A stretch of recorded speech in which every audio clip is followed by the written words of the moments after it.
Thank you. Well, good evening, everybody. I am very happy to be here, and I want to thank all of the student leaders for bringing us together to talk about something that's critically important to our city and certainly our nation. I was happy to hear Senator Murphy's remarks as well, describing the political landscape and how the landscape is changing. And it is the responsibility for all of us to talk about all of the impacts of gun violence, certainly these dreadful and too common mass shootings that we have seen, shootings that we have seen in schools, and the repercussions and trauma that it's having on young people and the anxiety that they take with them each day when going to school should stop us all in our tracks. Here in Washington, our issue has been different. We deal with the repercussions of gun violence on a daily basis in neighborhoods all across Washington, D.C. And it is somewhat of a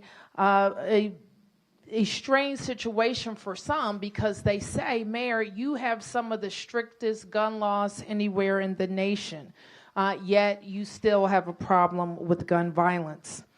And some point to that strange occurrence and say we shouldn't have strict gun laws anywhere. But we argue quite the opposite because what we know is that our strict laws don't work in isolation. We are surrounded by Maryland and Virginia, and we know that crime and guns and the illegal transport of guns happens in the states around us and up and down the I-95 corridor. And so that's why we have been so strong about arguing for federal changes that will make our cities safer.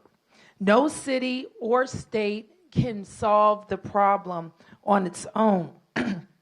All across our nation, it's much too easy for people to get their hands on guns, especially people who have no business having one.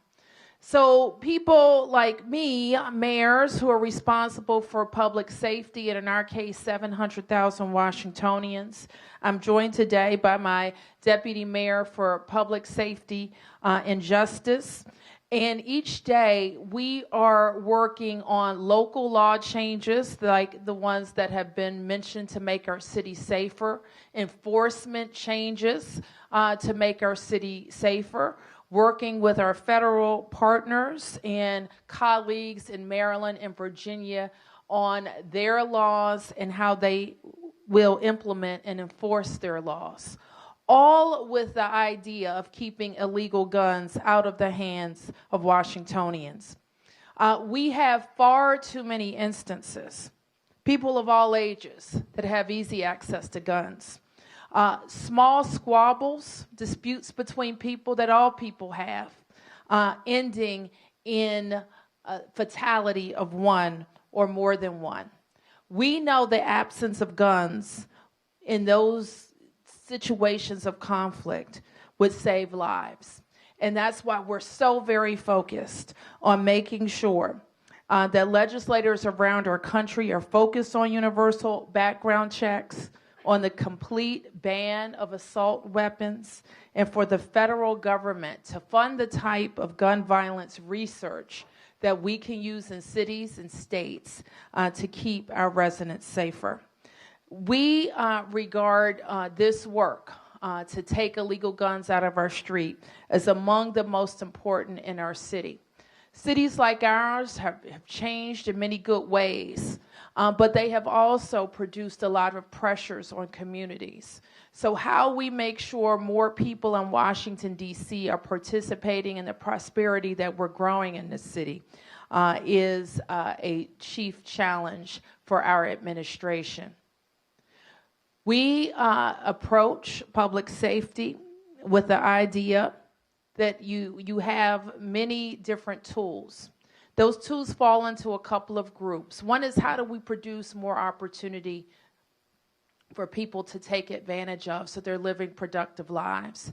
But the second is to make sure that we have a consistent set of laws that are consistently and fairly applied in our city. So I want to applaud the March for Our Lives students here at Georgetown, not only for focusing on what's happening federally, politically, and how we get laws changed for our nation, but also focusing on the town that you're calling home while you're studying, and finding ways to be involved and advocate for a fairer and more just city and a safe city. In how we apply our gun laws in the district and work with our surrounding communities is very important in doing that work. So thank you for listening, and I know that you're going to have a very productive conversation. Thank you.